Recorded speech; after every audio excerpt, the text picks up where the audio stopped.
ఆదియందు దేవుడు భూమ్యాకాశములను సృజించెను. భూమి నిరాకారముగాను శూన్యముగాను ఉండెను.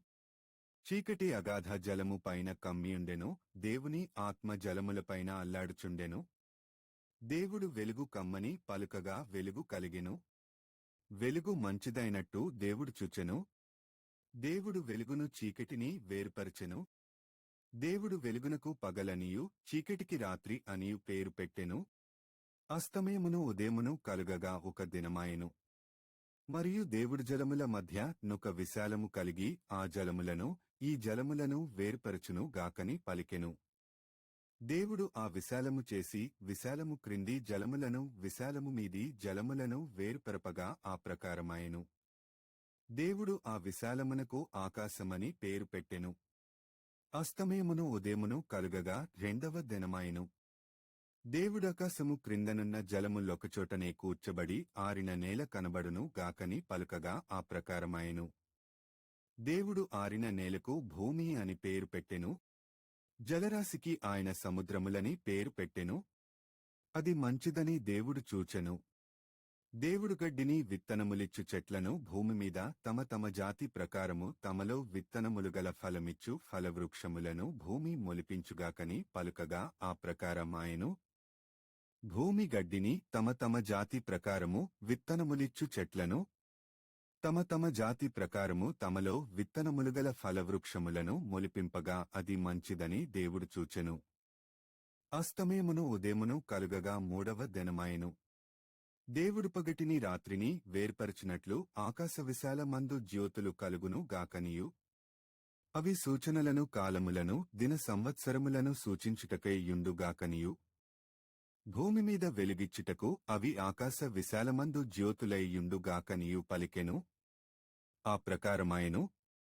దేవుడు ఆ రెండు గొప్ప జ్యోతులను అనగా పగటిని ఏలుటకు పెద్ద జ్యోతిని రాత్రిని ఏలుటకు చిన్న జ్యోతిని నక్షత్రములను చేసెను.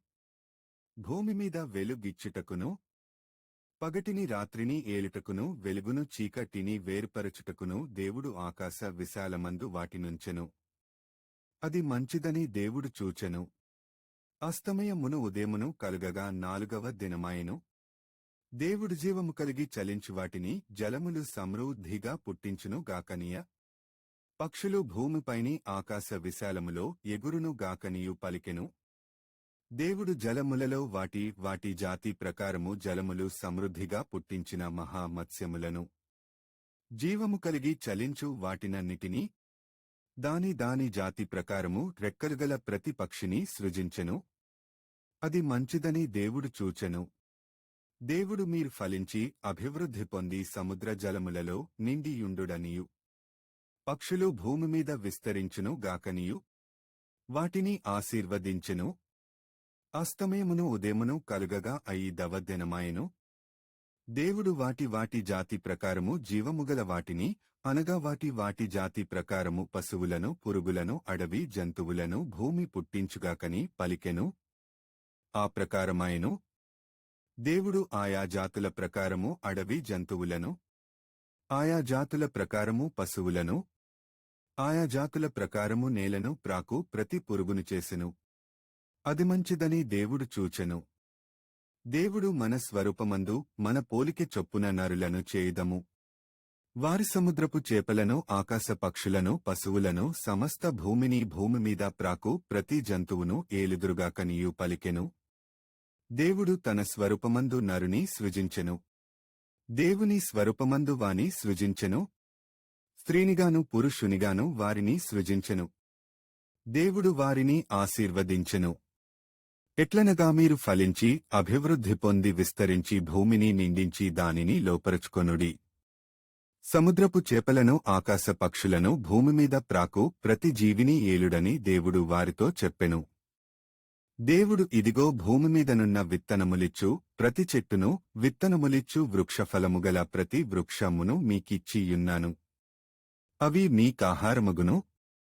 భూమిమీదనుండు జంతువులన్నిటికిని ఆకాశ పక్షులన్నిటికిని భూమిమీద ప్రాకు సమస్త జీవులకును పచ్చని చెట్లన్నీయు ఆహారమగునని పలికెను. ఆ ప్రకారమాయెను. దేవుడు తాను చేసినది యావత్తును చూచినప్పుడు అది చాలా మంచిదిగా నుండెను. అస్తమయమును ఉదయమును కలుగగా 6వ దినమాయెను. ఆదికాండము 1వ అధ్యాయం